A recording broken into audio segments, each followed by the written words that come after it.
Hello, everybody. It's Prowl here again with your Hytale news, and we have a huge one today.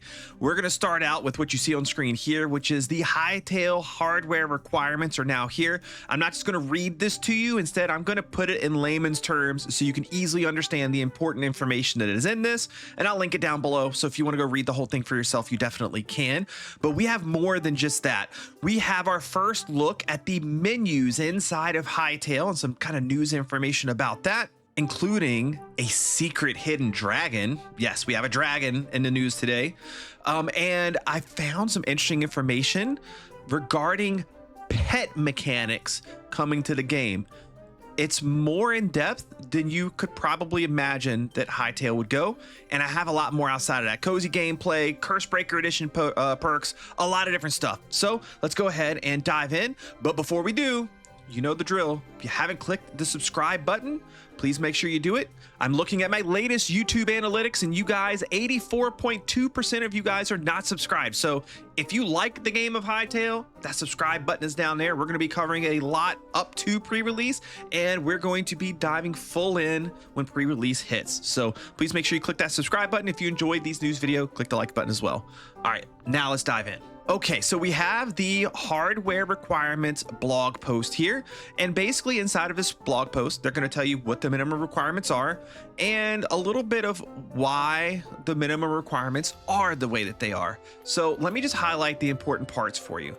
First of all, we're going to cover minimum system requirements, which is going to target 30 frames per second at 1080p on low presets. So basically as low as you can potentially run the game. Now, the minimum system requirements, it's basically a potato. You can play the game on a potato, but it's got to be not a super old, like, rotten potato. And what I mean by that, you can look at the specs here on screen if you like to, but essentially what you need is if you had a like low to mid tier gaming PC that is about 10 years old.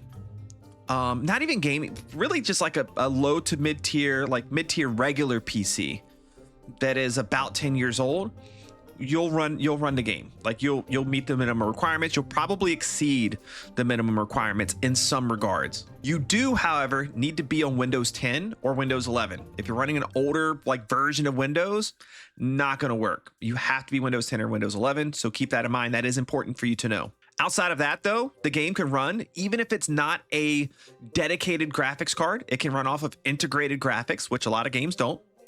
And if you have pretty much any PC within the last 5 years, it's not like something you bought from like a website off China for $100, you're probably good. Now that brings us to the recommended requirements though. The recommended system requirements are targeting that you can play the game at 1080p at 60 FPS with the settings on high preset, okay? So with that, not gonna quite run on a potato, but honestly, like any like mid-tier PC from the last like 5 to 7 years will probably be fine. You'll see that it can work off of some integrated graphics, but dedicated graphics card is going to perform a little bit better, at least 16 gigs of RAM. You can see the processors listed here. What I recommend you do if you don't know what the heck these are, just like Google when that processor came out, and it'll give you like a timeline of how old these processors are. These are both like mid-tier processors. These aren't like high-end gaming machines. So if you have a mid-tier PC that's, 6-7 years old, you're probably okay. But you will want to go through and check this again. Remember, Windows 10 or Windows 11 is a must. Now, storage requirements are this. Your installation file size is only 8 gigabytes. In terms of modern games, it's not a ton. So that's really good. And they're estimating that through regular gameplay, the average player will travel out about 5,000 blocks in each direction, or in total will load about a 5,000 by 5,000 block area. So what they're saying is the average like fully played in world, think of a world that you play in for a decent amount of time, not something you just spin up and you're done in a couple days, like a real world, is going to take about 661 megabytes of space. Here's the cool important part though that I caught that I don't think a lot of people did. 27 kilobytes per 32 by 32 chunk. That means, and I think this is information it was technically previously known, but you had to really be a nerd to know it. You had to like really know where to look. This means that chunks in Hytale are 32 blocks by 32 blocks across. That's different than Minecraft. Minecraft is 16 by 16. So we'll see what that means for the game overall in terms of like game mechanics. This will have some type of technical implications when it comes to, I don't know, like crops growing and machines running and like that kind of thing. But we'll see how that, you know, actually plays out when we get our hands on the game. But I just thought that was an interesting little fact that was fun to know. So ultimately, they're recommending you at least want 10 gigabytes of storage space, but you probably want about 20 gigs of storage space, especially if you're going to end up playing multiple worlds throughout the course of time of you playing the game. If you're interested in networking requirements or requirements that they recommend for being a recording or a streamer, those are listed here. I'm not going to go over those because most people probably don't care about those. And here's where they talk a little bit about the why. So first of all, they're saying single player is actually the most demanding way to play the game on your PC, because the game has to both run the full game client and it has to run the entire simulation on what they say, quote unquote, the server.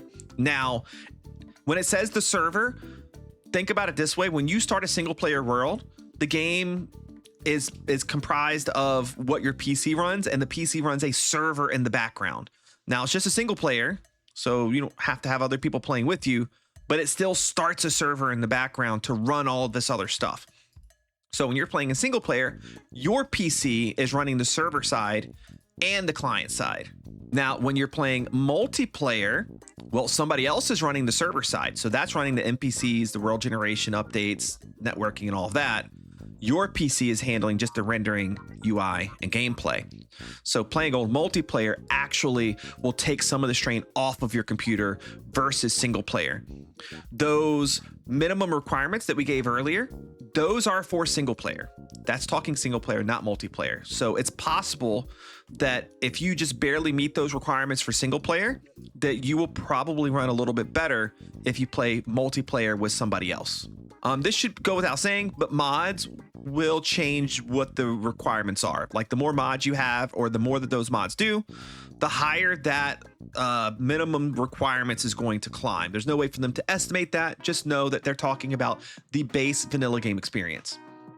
They talk a lot about view distance here. I don't think I need to talk too much about this. A lot of you are going to understand how this works, especially if you've played Minecraft. Really, most other like these blocky type games all work similar to each other. This screenshot that you see right here is a 192 view distance. Now, a view distance of 192 is equal to, in Minecraft terms, about 12 chunks. This is probably what something similar to a Nintendo Switch would run on Minecraft by default, or a very low-end PC, especially on Java Edition. Bedrock Edition can push usually a little bit higher than this without that much problem. The next screenshot we see is 384 block view distance. This is equal to about 24 chunks.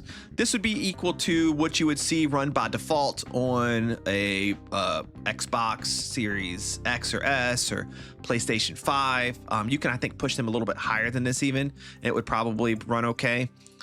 Also, this is more of like what the top end of Java will show, Java Edition Minecraft will show, unless you run performance enhancing mods to get more performance out of the game. These next screenshots, this one right here, you see it 192 view distance. This one right here, you see 384 block view distance. Again, that's about 24 chunks. This guy right here, 768 block view distance. I believe this is about 48 chunks. And then this bottom one right here is 1024 blocks, which is about 64 chunks in Minecraft terms. So the game is definitely capable of really high view distance. We don't know if this is the quote unquote maximum, but it's the max that they have like shown us so far. So this is the highest that we know that it goes.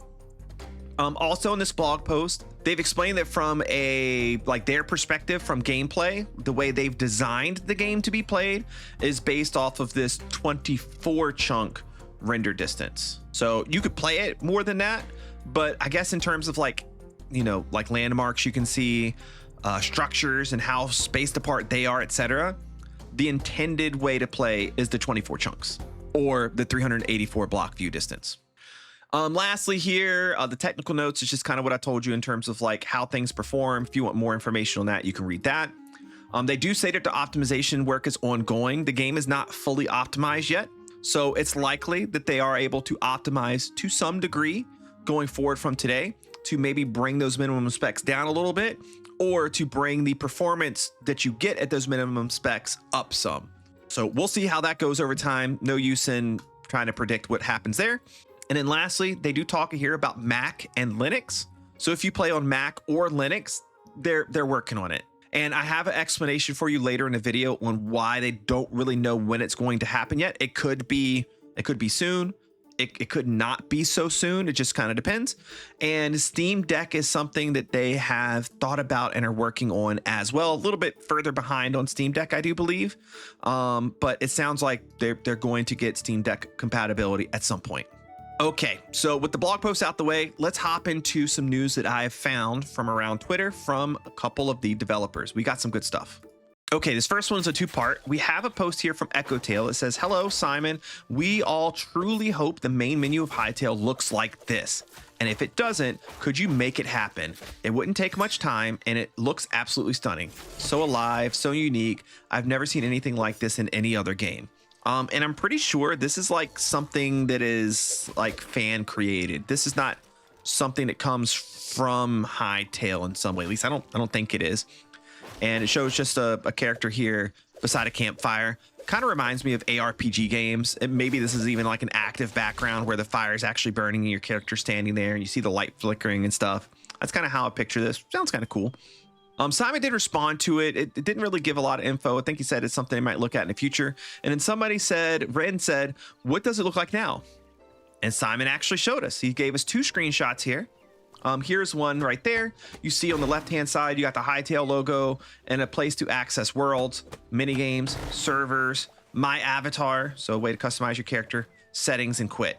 And then it looks like on the top right-hand side here, it'd kind of be like your profile. So you could maybe click there and maybe see stats or I don't know, login information. I don't know. Different things would probably be there.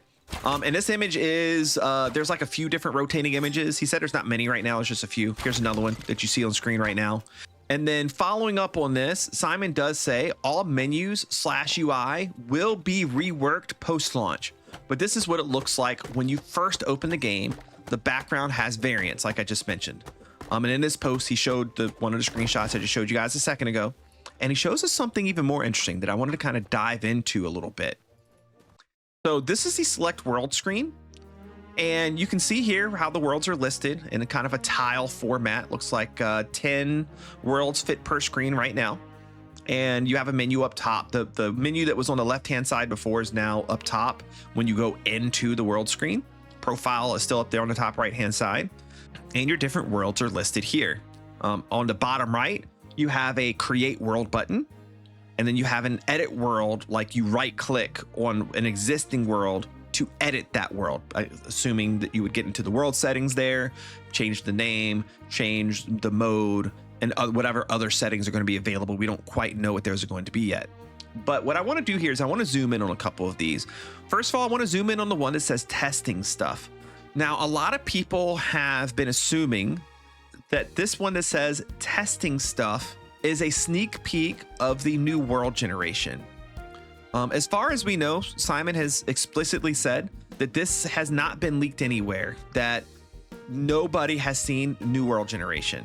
And he has even explicitly said that he is not going to tease new world generation because he wants to leave that to the blog post that talks about it. So I would pretty comfortably say this is not new world gen that you see here. This is the old world generation engine. And I wouldn't expect Simon to leak anything before then. I don't think he's going to do it. It doesn't sound like he's going to. Moving on to the next one is Cursebreakers. Not sure what this all is. I do believe the Canadian Flash channel did cover a little bit of like the lore of what's in this. I'm not a huge lore person, so I don't really know. It looks like some kind of statue right here. This is obviously inside of some type of structure that exists inside of the game. One cool thing I did see though, if you see on the left-hand side of that statue, looks like a chest. I'm sure chests have probably popped in from other artwork. If I were to look back in old blog posts and old postings and old screenshots that Hytale had put out back in the day before its cancellation occurred. But we haven't seen chests since then. I know, because I've been following everything after that point. So this is my first look of a chest. And it actually kind of has a look of, like, it looks like a chest that you would loot because it's gold everywhere and such. So maybe this isn't what our personal storage chests would look like. Maybe this is more of a, hey, loot me and steal stuff out of me kind of chest. The next one we have is I have a gun, LOL. This is probably just where Simon took that footage in where he showed the modded gun and the original gameplay footage that got released a few weeks ago. It's probably just what that is. Nothing else to see there. This last one is very interesting though. It says, do not show this to Reddit. Oh no, I can't believe that I released that out there, and oh my gosh, everybody is now going to show this to Reddit. I'm sure is what Simon is saying right now, very sarcastically like I did. Obviously this was an intended quote unquote leak to gin up a little bit of excitement, and it's some interesting things here. And I actually debated this on stream with chat as we were pulling all this together. And I won't tell you what my stupid thought of it was because they convinced me that and showed me what it actually is. So let me break down this image for you. You have a sword right here on the right hand side. The player's holding a sword, and very close to that player is a dragon. This is the dragon's head. This is its open mouth. You can see the teeth, its jaw open. You see it's kind of like a crest on top of its head right there. And flowing off to the right hand side is the neck. This looks like a leg or something right here, and it's kind of like the perspective of this is really weird. But this is his like arm right here. Kind of looks like it's coming out of his mouth. I guess again that's just like a weird perspective thing based on this very low resolution screenshot. Then you have all these little green things right here.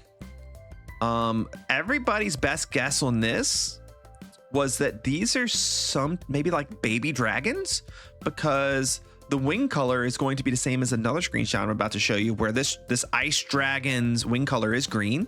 So that's probably what these guys are. And then one last thing, I'm going to zoom in more on the background right here. There's other big dragons back here. There's one, there's one, there's one. Those are the only ones I can make out clearly as large dragons in the screenshot. That's kind of wild. Wherever he is, maybe he just spawned them in, or maybe this is something that can just happen in the game in a certain area. Dude's getting attacked by a whole bunch of dragons. This is kind of crazy. So I thought this screenshot was really cool. And just to show you, in the original, and we actually see this dragon somewhere else from the original trailer that released back in, was it 2018? We have a picture of the dragon as the thumbnail of that video. I captured that thumbnail here for you. This is the same dragon. To me, very clearly the same dragon. You can see the green wings, which kind of lends some credence to those being baby dragons. And we only have one of them here. I think maybe one or two other screenshots of the dragon do exist somewhere out there. I didn't bother searching them down, but I thought that was kind of cool and something you guys would like to see. Okay, so let's talk a little bit more about the world folder. I had a thought / concern, and I decided to ask Simon on Twitter, which he did reply. I asked Simon, I have a huge ask. I want to be able to organize my worlds. Some sort of folder system would be incredible, and having a search so I can search my world name would be amazing as well. Simon did reply saying, in the future, UI/UX, we will consider. Yes. So just kind of saying we'll consider it, not that that's something that we're going to do. I follow up. I say, this is a lifesaver. I have over 400 Minecraft worlds right now. Yes, I do have over 400 Minecraft worlds. I have worlds going all the way back to 2018 on my PC, and I make new worlds for tutorials that I do in Minecraft on top of other testing and things that I do on top of Let's Plays worlds and all that kind of stuff, right? So I have a lot of worlds. I haven't deleted them. They're a mess right now. So I said, no clue what I even have anymore. It's so hard to sort through them. I like to go back and look at old tutorials I've done and such sometimes. Simon responded and said, dang, LOL. To be honest, easy to add post-launch. So sounds a little more from that, like maybe it's something they're going to do. I hope so. I would love to see them add maybe folders. If I could create a folder for tutorial worlds, a folder for modded worlds, a folder for Let's Play Worlds, a folder for builds. Like, they would be cool to be able to like organize things a little bit. And then even more so just to be able to like type in a name. So I can type in, you know, whatever I name my stuff, and like just a list of stuff with that name would come up. That'd be really cool. So next, we're kind of walking back a little bit to where I was talking about world generation earlier with that one screenshot that we showed you. Canadian Flash says Oasis biome, by the way. And then Simon says, I'm holding myself to not post the one from Generation 2. Kind of alluding to the fact that the Oasis biome in Generation 2 looks way cooler than what we see here with Generation version 1. And Canadian Flash says, I wonder if Simon succumbs to peer pressure. So we did try to bully Simon a little bit into showing it. And he said, nah, I want to let people working on World Gen V2 do a proper blog post. So this is why I do think that he's not leaking anything from World Gen 2. He wants those people to have fun with it, which I think is pretty cool of him to do. And next we have a little bit of news about cozy gameplay. A lot of you have been waiting for some cozy gameplay, you know, building and farming and that kind of stuff. Khalil asks, by the way, Simon, we're still waiting for the cozy / building gameplay you promised. And Simon did respond saying, I'm busy working on the game, fixing up the cozy gameplay. So sounds like it's being actively worked on, and hopefully we can expect it sometime in maybe the coming weeks. The sooner the better. The clock's running out, Simon. We want to see it. Next, we have some info on Cursebreaker. This was based off of his old post that he did back on November 21st. Somebody responded to that and said, hey, Simon, are you still able to share some of the benefits? Because no benefits were really given yet, just kind of vague promises like, oh, some cosmetics, capes, hats. That's about all we got. And then Simon did respond this week. So sounds like in a future upcoming news video, I will be telling you guys some specific things that are going to be coming in the higher editions that you can purchase for the pre-release version of the game, early access version of the game. This next one is probably one of the bigger pieces of news that I've seen. It's really cool. So Simon did this post saying, we're coming home, Hytale early access, January 13th, 2026, art by the great at Crimson Crow, and a cool piece of artwork there. It is really cool looking. I do like that quite a lot. Alex Sato replied to this post saying, I hope that the mechanics of pet domestication are very unique, such as petting them, putting cosmetics on their clothing, playing with them, and having interaction, whether with cats or dogs. That would be incredible to see. And of course, giving the pet a name.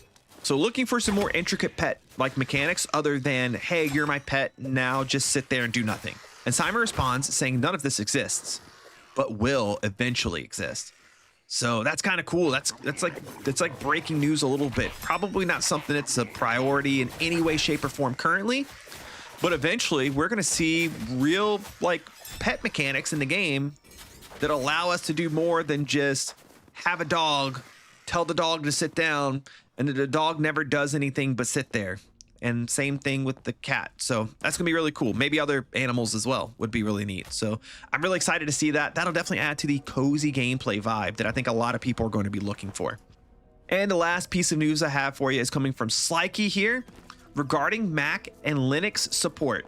As the blog post lays out, we are actively working right now on Mac and Linux support. Let me explain the reason for us not being able to commit to a timeline yet. When we build an application, we have to quote unquote compile it.